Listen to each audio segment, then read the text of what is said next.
जय Hind. Live times देख रहे हैं आप, आपके साथ मैं हूं गीतांजलि और खबरों की शुरुआत करें इस वक्त आ रही बड़ी खबर के साथ। नायब सिंह सैनी ने जेपी नड्डा से मुलाकात की है। नड्डा के घर पर वरिष्ठ नेताओं के साथ बैठक हुई है। सुनील बंसल, विनोद तावड़े इस बैठक में मौजूद रहे। तो एक बड़ा अपडेट आपको दे रहे हैं। नायब सिंह सैनी ने जेपी नड्डा से मुलाकात की है और जेपी नड्डा से पहले नायब सिंह सैनी ने प्रधानमंत्री से भी मुलाकात की। इस मुलाकात के बाद सैनी पीएम मोदी को हरियाणा में शानदार जीत का श्रेय देते नजर आए।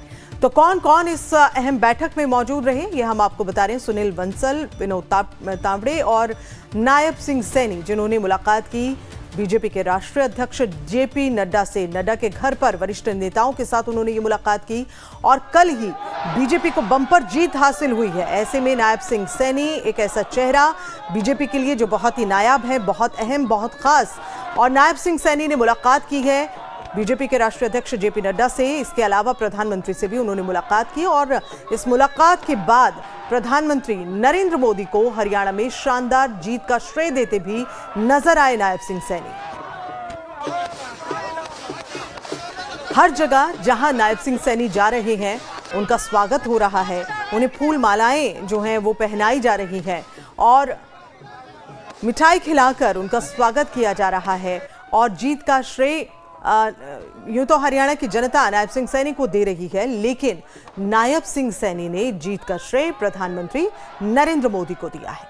आपको बता दें कि जीत दर्ज करने के बाद कल बीजेपी मुख्यालय में प्रधानमंत्री नरेंद्र मोदी ने सभी बीजेपी नेता कार्यकर्ताओं को संबोधित किया, जिसमें उन्होंने कांग्रेस को भी जमकर लताड़ा और साथ ही बीजेपी ने जिस तरह से जीत दर्ज की है, कार्यकर्ताओं ने काम किया है, नेताओं ने काम किया है, उसके लिए सभी को बधाई दी थी प्रधानमंत्री नरेंद्र मोदी ने। और आज सुबह नायब सिंह सैनी मुलाकात उन्होंने की और इस खास मुलाकात में सुनील बंसल, विनोद तावड़े इस बैठक में मौजूद रहे।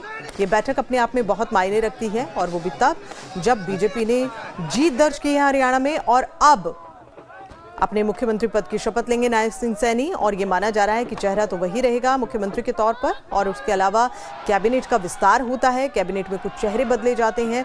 ये तमाम प्रश्न जो हैं वो अभी बाकी हैं। और जैसा हम जानकारी दे रहे हैं कि नड्डा से पहले नायब सिंह सैनी ने प्रधानमंत्री मोदी से मुलाकात की। इस मुलाकात के बाद सैनी पीएम मोदी को हरियाणा में शानदार जीत का श्रेय भी दे रहे हैं। तो मुलाकात की ये तस्वीरें हम आपको दिखा रहे हैं। सैनी ने पीएम मोदी से मुलाकात की, उस दौरान की ये तस्वीरें जरा देखिए। जैसे ही वो पहुंचे प्रधानमंत्री से मुलाकात, ये तस्वीरें जरा देखिए। इन तस्वीरों में आप देख सकते हैं भगवान कृष्ण की जो मूर्ति है वो अर्पित करते भी नजर आए, देते उपहार स्वरूप उन्होंने प्रधानमंत्री को भेंट दी है, भेंट स्वरूप। और ये तस्वीरें जरा आप देखिए। और उसके बाद उन्होंने ट्वीट किया। हरियाणा के मुख्यमंत्री नायब सिंह सैनी ने ट्वीट जो उनका जिक्र किया और साथ ही जीत का श्रेय प्रधानमंत्री नरेंद्र मोदी को दिया। तो इस मुलाकात की जानकारी साझा की गई, एक्स पर पोस्ट की गई और उन्होंने इस पोस्ट में जो हरियाणा के मुख्यमंत्री नायब सिंह सैनी से मिला, विधानसभा चुनाव में जिस तरह से उन्होंने जीत दर्ज की है। और देखिए ये एक्स पर पोस्ट किया है प्रधानमंत्री नरेंद्र मोदी ने, ये एक्स पर पोस्ट किया है। उन्होंने लिखा, हरियाणा के सीएम नायब सिंह सैनी से मिला और विधानसभा चुनाव में बीजेपी को मिली ऐतिहासिक जीत के लिए बधाई और शुभकामनाएं दी। विकसित भारत के संकल्प में हरियाणा की भूमिका और महत्वपूर्ण होने जा रही है। तो कुछ इन शब्दों के साथ अपनी बात को रखते एक्स पर पोस्ट करते नजर आए प्रधानमंत्री नरेंद्र मोदी। और नायब सिंह सैनी से मुलाकात के बाद एक्स पर यह पोस्ट किया है प्रधानमंत्री नरेंद्र मोदी ने। प्रचंड जीत का जो श्रेय है वो श्रेय आदरणीय नरेंद्र मोदी जी को जाता है, जिन्होंने पिछले 10 वर्षों में ऐसी नीतियां, ऐसी योजनाएं चलाई हैं जिसका लाभ गरीब व्यक्ति को भी मिल रहा है, जिसका लाभ किसान को भी मिल रहा है, जिसका लाभ युवा को भी मिल रहा है और जिसका लाभ महिला को भी मिल रहा है। इस प्रकार की योजनाएं आदरणीय मोदी जी ने वो हर वर्ग के लिए चलाई हैं। उसका परिणाम है, उन नीतियों का परिणाम है, मोदी जी की लोकप्रियता का परिणाम है। मोदी जी को देश के लोग प्यार करते हैं, मोदी जी को देश के लोग स्नेह करते हैं और उसका परिणाम है भारतीय जनता पार्टी हरियाणा के अंदर तीसरी बार प्रचंड बहुमत से वो आई है। और हरियाणा के लोगों का मैं दिल से धन्यवाद करता हूं कि जिन्होंने मोदी जी की नीतियों के ऊपर मोहर लगाई है। तो देखिए, खुशी उनके चेहरे पर साफ नजर आ रही है। मुलाकात उन्होंने की है प्रधानमंत्री नरेंद्र मोदी से और साथ ही बीजेपी के राष्ट्रीय अध्यक्ष जेपी नड्डा से। कमलेश सिंह हमारे संवाददाता इस खबर पर ज्यादा जानकारी के साथ मौजूद हैं। कमलेश जी, ये मुलाकात क्या कह रही है? जेपी नड्डा से मुलाकात की है, उसके बाद प्रधानमंत्री से भी मुलाकात की है। इस मुलाकात पर क्या कुछ अहम बातें जो है हमसे साझा करें?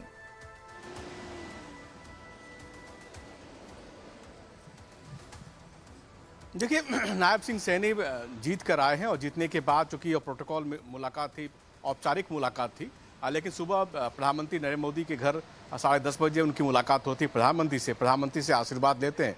उसके बाद जेपी नड्डा के घर पहुंचते हैं और जेपी नड्डा के घर पे बड़ी बैठक होती है जिसमें कि 4 बड़े महासचिव बीजेपी के वो मौजूद होते हैं।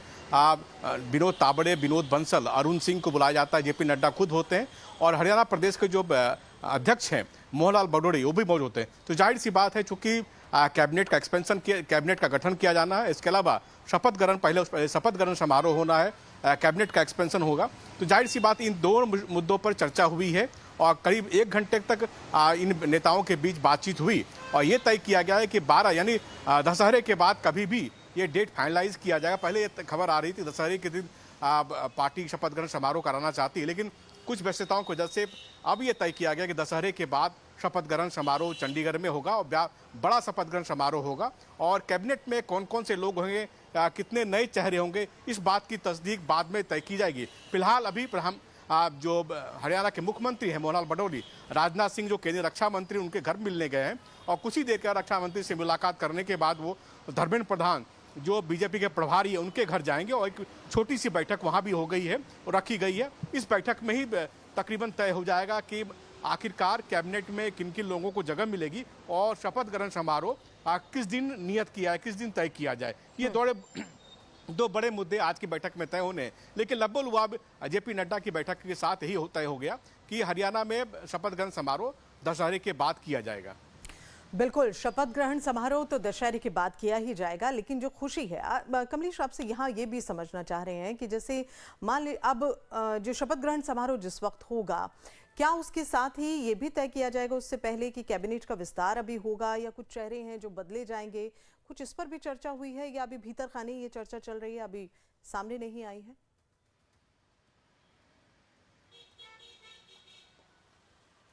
नहीं, चूंकि आपको याद होगा कि इस बार जो टिकट का बंटवारा किया गया था 40% नए चेहरे लाए गए थे। ऐसी स्थिति में और 4 कैबिनेट मंत्री जो सैनी सरकार में मौजूदा सैनी सरकार में है वो चुनाव हार चुके हैं, लिहाजा एक बड़ी नई कैबिनेट बनानी पड़ेगी। ऐसी स्थिति में निश्चित रूप से कैबिनेट नया होगा, उसमें जातिगत समीकरण का बिल्कुल ध्यान रखा जाएगा और चूंकि पार्टी चाहेगी कि सभी जात के लोगों को उसमें प्रतिनिधित्व दिया जाए, लिहाजा इसके लिए कोर्स करेक्शन करने की जरूरत पड़ेगी पार्टी को, क्योंकि पार्टी की ये ऐतिहासिक जीत है और पार्टी चाहेगी कि इस जीत के सहारे जो समीकरण साधा जाए कैबिनेट में उसका जो आप कह सकते हैं उसका जो इम्प्लीकेशन है आगे भी दूर तक भी जाए। लिहाजा इसलिए अभी और बैठकें होनी है कैबिनेट गठन को लेकर। लेकिन इतना तय है कि जब भी नायब सिंह सैनी शपथ ग्रहण करेंगे तो उनके साथ कैबिनेट के मंत्री भी कुछ शपथ लेंगे। बाद में हो सकता है कि एक बड़ा और एक्सपेंशन में, लेकिन ये तय है कि इस बार जो चेहरे नायब सिंह सैनी की सरकार में होंगे बिल्कुल नए होंगे और जातिगत समीकरण को ध्यान में रखते हुए किया जाएगा।